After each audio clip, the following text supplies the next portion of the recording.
Table. It seems to me that there are really three things that we talked about primarily that have been repeated time and time again. Trust, that word trust has been used time and again throughout the whole symposium. Communication, which I think is really obvious, but it's one of those things we just don't think about. How can we communicate better? How do we build that trust? And third is the collaboration and the teamwork. As we begin to conclude, I'd like to start with Colonel Bader and give you a minute or two to give us your thoughts on the symposium and to wrap up, and we'll go around the room and then conclude from there. Well, I think that irregardless of where an individual comes from, an individual in this room comes from, we all pretty much are faced with the common concern that we are aware of threats to our educational institutions and the children and the staff that inhabit them. Everybody's pretty much comes from a common background there. That's why everybody's in the room. We all come from pretty diverse areas across the metropolitan area and across 2 states. And from my experience, the easiest way to get to where we want to go is just ongoing communications exchange. And I'll be the first to admit, 32 years in law enforcement, the schools are well ahead of us in how to communicate with today's generation.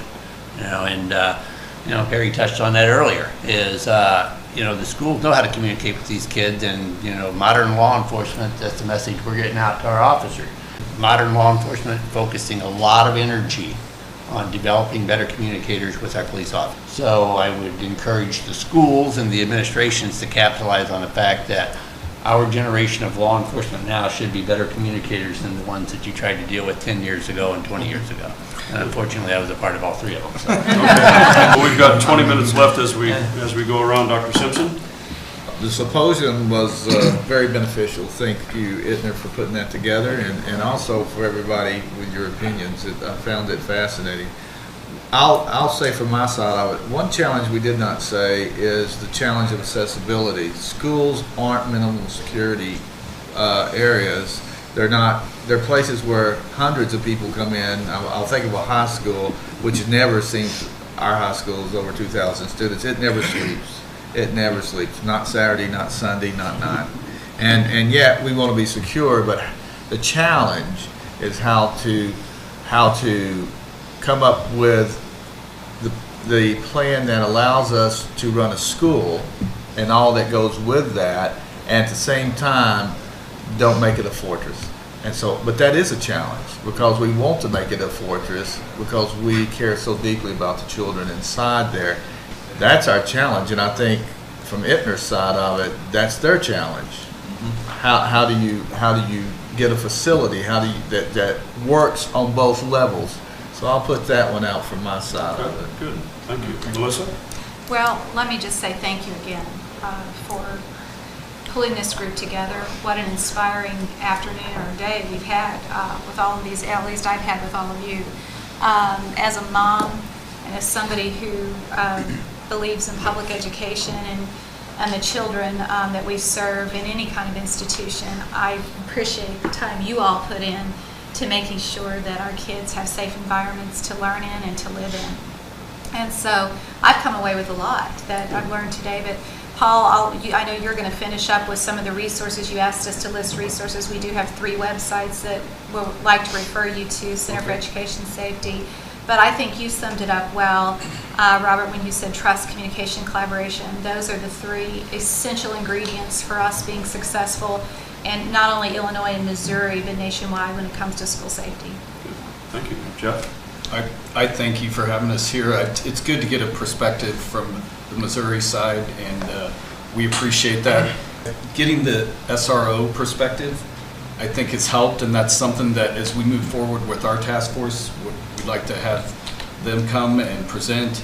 Sure. And this mental health piece is something that we've got to continue to explore, and just consistent training. I think that's where our task force would like to go in the state of Illinois, is make sure that resources are available to the educators and law enforcement, and make sure there's good relationship and collaboration between the schools and law enforcement. I think that's the key piece that I think 80% of the schools are probably there, but we need to get to 100%. So we appreciate letting us participate. Thank you. Thank you. Jamie?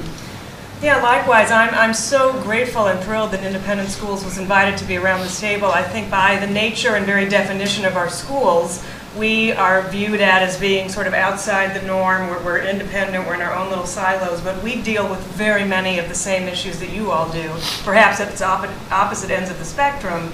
But we have, what we notice today is that we have children who are growing up with tremendous anxiety. They've grown up in the age of 9/11, Columbine, Sandy Hook, the age of ISIS. These kids, this is the world they live in, certainly entirely different from the one I grew up in. So it's important, in our view, with school safety, to make sure that we are raising healthy, aware, engaged community citizens who also, though, learn how to deal with anxiety in healthy and fruitful ways. And I think the notion of collaboration, I think, is extremely important. And in our schools, that takes the form of an intense collaboration with parents as well, again, as our first line of defense.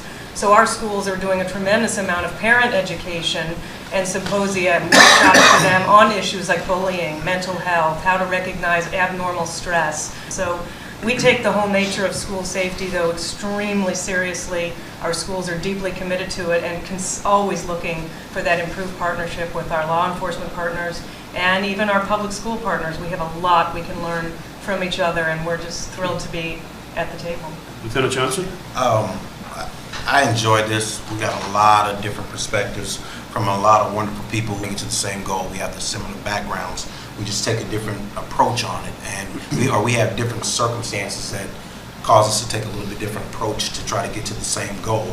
So I think the information was wonderful, and I know for us and under Colonel Robinson, we're really working hard to get those relationships, to deal with the anxiety things, all of those things that add to the everyday things that we as law enforcement deal with on a daily basis, and just trying to get that understanding and give them that understanding, because we are fighting social media every day. We're fighting the perceptions that are sometimes thrown upon us, and some of them we bring upon ourselves. It's unfortunately. So I think this was a wonderful opportunity to get information and to get different perspectives, to get different organizations' understandings, and see how they deal with some of the things that we haven't dealt with, and vice versa. We deal with a large student community. So to get all of this perspective in one room and to be able to capitalize on that, I think was wonderful. Good, thank you. Deputy? I must think this is a great program that we got going on. We got 18 people with 18 different perspectives, but we have one common goal, is that to protect our kids inside the school. I learned a lot of stuff today from the police officers on the Missouri side and the school administrators.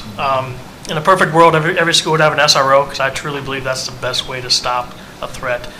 But we all know that's not going to happen. Through my organization, people can contact me, ilsroa.org, or like us on Facebook.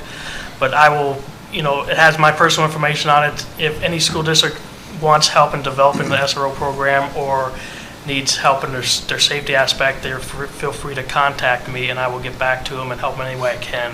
Good. Thank you very much. Ron? These sorts of conversations are exactly what we need to have on this issue of school safety. It's not just a school issue. It involves lots of other important players that are around this table, and others as well. And so these sorts of conversations are absolutely essential. I just wanted to say, I think from the school board perspective, it's encouraging to us to see school boards around Missouri making school safety a high priority. It's at the top of their agenda now, I think to a much greater extent than it was even a few years ago. School boards are making it, including it in their strategic planning, in their resource allocations when it comes to facility and staff training, support services for students, including mental health, to the extent they have resources to do those sorts of things. So I think we have an opportunity to make some real progress. The time is right to do that, and I think school boards are willing and able to be leaders in that effort. And I'm very happy to be able to share an SRO's perspective from the front line of security in the schools. I'm glad to hear that we all have the same goal, may not be in the same order, but communication, training, and collaboration. When you get along together, your law enforcement agencies have to be able to get along with your school districts, and that's where the training comes in. Law enforcement training, school training, make sure we're all on the same page. And as far as the funding comes, we got to be creative. You know, we have some small things you can do to be creative just to make your school a little bit safer. Sarah Bocha? The one thing I think I'd like to press upon, you know, those administrators, school boards, teachers, the school side of it is to do a SWAT analysis. You know, what are our strengths? What are our weaknesses? What are our opportunities? What are our threats when it comes to school safety?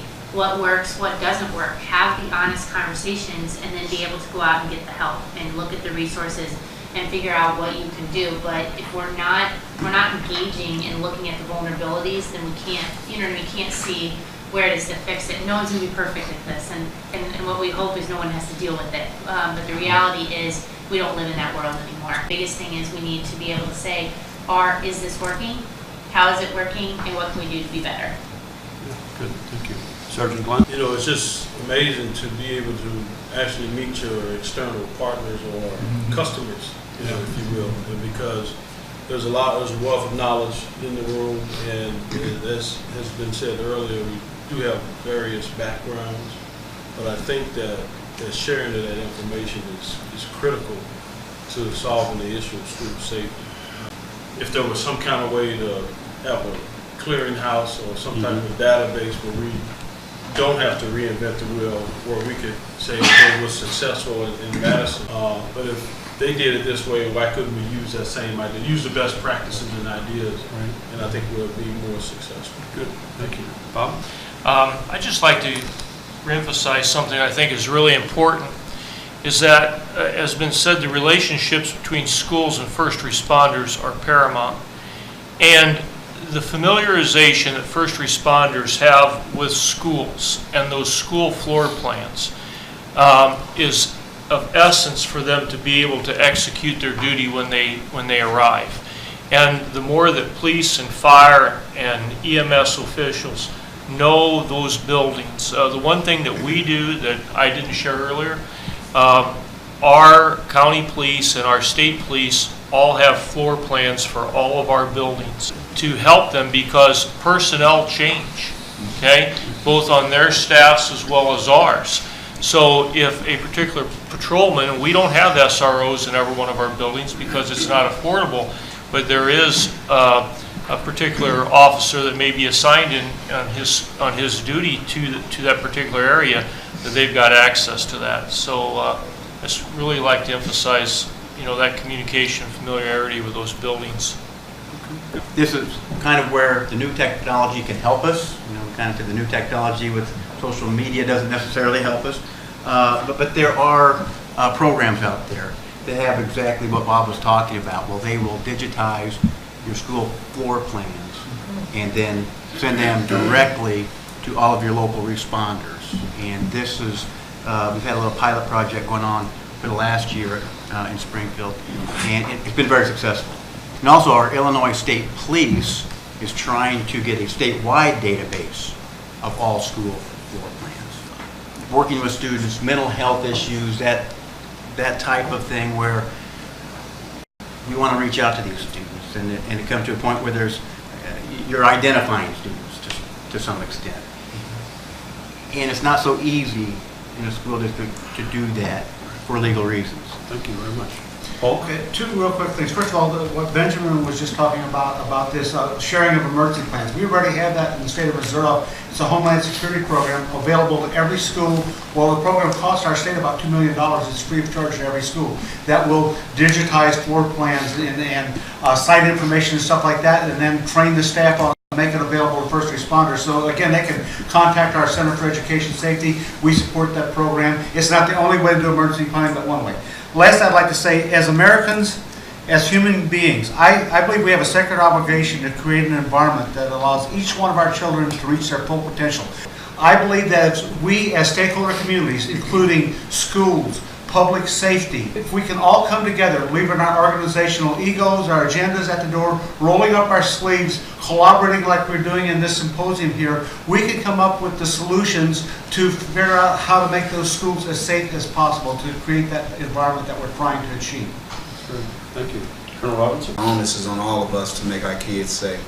And law enforcement, I will say, has to prioritize school safety in their departments. You know, as police officers, we like to go out and get the bad guy when we're on the street and the different investigations that we have to encounter.